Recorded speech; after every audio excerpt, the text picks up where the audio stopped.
तो बच्चों इस वीडियो में हम जानने वाले हैं कक्षा 9वीं का गणित अध्याय 4 प्रश्न 4.2 का प्रश्न नंबर 30। चलिए शुरू करते हैं। तो बच्चों ये रहा प्रश्न अपने सामने। इसमें यहाँ पर क्या है कि बताइए कि निम्नलिखित हलों में कौन-कौन समीकरण इसको हल हैं और कौन-कौन हल नहीं है। सिंपल है। तो अपने सामने ये समीकरण दिया है जो कि सवाल के अंदर ये कि यहाँ पर x माइनस 2y बराबर में 4 है। ठीक है। इसके हल कौन-कौन से और कौन-कौन से नहीं है, ये आपको चेक करके बताना। ठीक है। देखो अब ध्यान से क्या है, ये हल ही दिए हुए हैं। हल मतलब क्या है, x और y का मान। ठीक। अब पहले वाला x होता है और दूसरा वाला y, ये अपने को पता है, तो ऐसा बताने की जरूरत नहीं है कि पहला वाला x है दूसरा वाला y है। ठीक। तो हर बार यहाँ पर जो 2 नंबर दिए गए होंगे ब्रैकेट के अंदर, इसका मतलब ये है कि पहले वाला x है और दूसरा वाला क्या है y। पहले वाला x दूसरे वाला y। ठीक। अब कैसे जांच करेंगे कि हल है या नहीं। सिंपल है कि आप x और y की वैल्यू जो है यहाँ पर है, जो मान यहाँ पर जहाँ पर x और y है वहां पर रख दो, रख दिया। अब इसके इधर वाला उसके उधर वाले के बराबर होना चाहिए। अगर हो रहा है तो मतलब हाँ ये जो है समीकरण का हल है। नहीं हो रहा अदरवाइज नहीं हो रहा है। सिंपल। अब सिंपल सी बात है, मैंने आपको बताया था कि x और y यानी जो ये वाले समीकरण है, ये वाले जो पूरे चैप्टर में चल रहा है, इसमें बहुत सारे हल होते हैं। तो हो सकता है कि ये भी हल हो और ये भी हल हो सकता है। तो भाई सबको चेक करना पड़ेगा। ऐसा नहीं हो सकता कि मैंने एक को चेक कर दिया और एक हल है तो इसका मतलब ये है कि बाकी सब हल नहीं है। ठीक। तो सबको आपको चेक करना पड़ेगा, मतलब वैल्यू रख के देखनी पड़ेगी, सॉल्व कर देखना पड़ेगा कि बराबर आता है नहीं आता है, फिर आप देख सकते हो। ठीक। और रही बात इसकी रूट वाले की, तो रूट वाले की टेंशन क्यों है, रूट वाले के बारे में तो आपने फर्स्ट चैप्टर में अच्छे से पढ़ा ही है ना। उसमें बेसिकली यही था ही कि रूट वाली संख्या को कैसे जमा घटा गुणा भाग करते हैं, कैसे यूज करते हैं, कहाँ यूज करते हैं, सारी बात आप कर चुके हो। ठीक। तो कोई टेंशन वाली बात है नहीं और आपको सब चीजें आती हैं। ठीक। जो जैसे जब कहा जा रहा है कर दो, कोई दिक्कत वाली बात नहीं है। ठीक। तो आइए करते हैं। आइए बच्चे सबसे पहले अपने सामने यहाँ पर क्या एक सवाल है, ये तो सवाल हर बार रहेगा। ठीक। यहाँ पर वैल्यू अलग अलग बदलेगी, इनकी मान अलग बदलेगा। ठीक। तो पहले वाला अपने सामने यहाँ पर क्या है x, दूसरा वाला क्या है y। ठीक। तो x की जगह रखना है क्या, 0 रख दिया मैंने, 0 माइनस सिम्बल 2 रहेगा यहाँ पर, सिम्बल y की जगह क्या रखना है यहाँ पर 2, y की जगह ना किस 2 की जगह। ठीक। तो y इसके साथ क्या कर रहा है गुणा, तो 2 भी इसके साथ जो आएगा वो क्या करेगा गुणा, सिंपल करेगा। ठीक। तो कर रहा है। ठीक। 2 दिन हो गया यहाँ पर कितना 4, बट माइनस आ गया तो माइनस का 4, ये 0 में कुछ होता है नहीं तो हटा दिया, तो ये तो हो गया भैया माइनस का 4 और बराबर दूसरा यहाँ पर क्या है 4। तो क्या दोनों बराबर है, नहीं है बराबर, तो ये हो गया बराबर ना होने का निशान और इस तरह से ये जो है हल नहीं है, क्योंकि इसके मान रखने पर ये इधर वाला उधर वाला के बराबर, मतलब समीकरण उचित नहीं हो पाता है इसको मान रखने पर। ठीक है। यहाँ पर जो इस समीकरण के अंदर ये वाला मान रखते हैं। ठीक। तो पहला वाला अपने सामने x यानी कि 2 है जो कि है ना, तो 2 है, जब हमें घटा में 2 है, गुणा में y मान यहाँ पर क्या है 0। ठीक है। बराबर में यहाँ पर कितना रहेगा 4। ठीक। तो यहाँ पर 2 रहेगा, सेम इसको इससे गुणा किया तो कहीं ना कहीं 0 किसी भी गुणा होने पर 0 जाता है। ठीक। तो माइनस का हो गया 0, बराबर में यहाँ पर क्या है 4। चलिए ठीक है।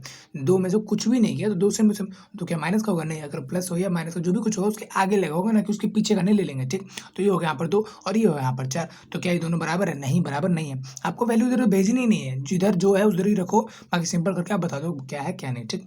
तो इस वजह से दोनों बराबर तो है नहीं, तो इस वजह से ये क्या है हल नहीं है, जो इस समीकरण का हल नहीं है। अब यहाँ पर क्या है, यहाँ पर x की वैल्यू 4 है और y की वैल्यू 0 है। ठीक है। करते हैं वैल्यू फटाफट से। तो x की रखेंगे यहाँ पर 4, माइनस का 2 से y जगह रखेंगे 0। चलिए ठीक है। बराबर रहेगा वहाँ पर कितना 4, तो यहाँ पर आ गया 4। जब इससे ये गुणा हो तो कुछ भी नहीं हुआ, तो मतलब माइनस का 0 हो गया, है ना। इससे ये गुणा हुआ, ये थोड़ा गुणा हो रहा है, ये हो रहा है, तो ये हो गया 0। ठीक। बराबर में कितना है यहाँ पर 4। ठीक। तो 4 में से कुछ नहीं गया तो यहाँ पर रह गया 4 और दूसरा भी कितना रह गया 4। तो हाँ ये बात सही उचित हो रही है, कहीं ना कहीं ये जो इसका हल है।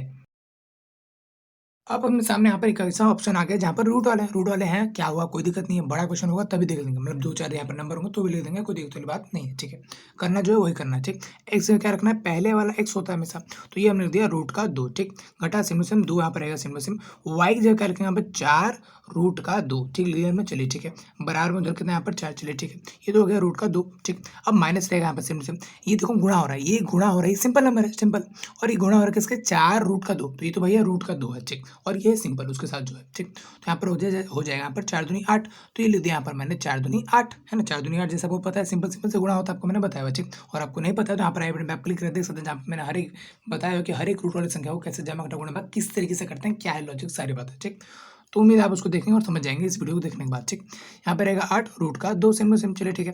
बराबर में कितना है 4। ठीक। तो इसको ऐसे ही छोड़ देते हैं, नहीं इसको आगे सॉल्व कर सकते हैं तो करो, फिर देखो कि बराबर होता भी है या नहीं। ठीक। अभी देखो यहाँ पर ध्यान से क्या है, यह है 8 रूट का 2। ठीक। और यहाँ पर कुछ नहीं है रूट का 2, तो 1 रूट का 2, ये कुछ ऐसा ही है कि एक एक्स है और घटा में 8x है। ठीक। तो ये 8x है, घटा का 8x, ये भी घटा का 8x, मतलब जैसे कि एक्स वाई में क्या होता है, हमें उसको वैल्यू पता ही नहीं होती, तो हमको एक्स और वाई का वैल्यू पता नहीं होता है, हम उससे अवगत नहीं होते, हमारे लिए अनजान होता है। सेम इस तरह यहाँ पर रूट की वैल्यू जो होती है अजीब होती है, अनजान होता है। ठीक। तो यहाँ पर कुछ नहीं, तो 1x यानी कि 1 रूट का 2 है और घटा में 8 रूट का 2 है, तो 8 रूट के 2 में से 1 रूट का 2 गया तो बचा कितना 7 रूट का 2, है ना, सिंपल। तो ये जो बचा हुआ इसमें का बचा जो कि माइनस का होगा, तो दिया मैंने यहाँ पर माइनस का, जो कि बराबर है 4 के, नहीं तो काट दिया मैंने। ठीक। तो इस तरह से हल नहीं है।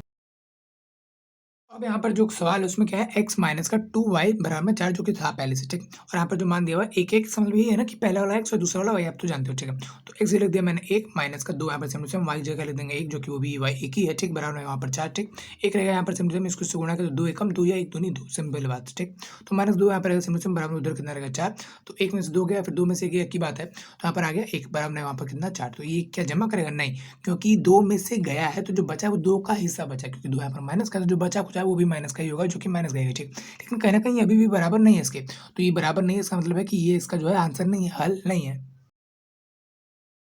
ठीक है, तो उम्मीद है कहीं न कहीं आपने पूरे सवाल को देख लिया, समझ लिया क्या है, सिंपल सी बात है, समीकरण दिया हुआ है, आपने और x और y का मान रखा है। पहला वाला x का मान होता है और दूसरा वाला y का मान होता है, आपको चीज़ क्लियर है और आप वैल्यू रख करके देख लेते हो, भई क्या इधर वाला उसका वाला के बराबर है? नहीं है, इसका मतलब ये जो है सही इसका हल नहीं है, अगर है तो उसका मतलब ये इसका हल है, ठीक? कुछ इस तरह से होगा, अगला क्वेश्चन अभी आपको डिस्कशन मिल ही जाएगा। फिलहाल अगर आपको ये क्वेश्चन समझ में आ गया तो आप वीडियो को लाइक कर सकते हैं और कोई डाउट है तो आप कमेंट करके बताइए, ठीक? मिलते हैं उसी वीडियो में, तब तक के लिए जय हिंद।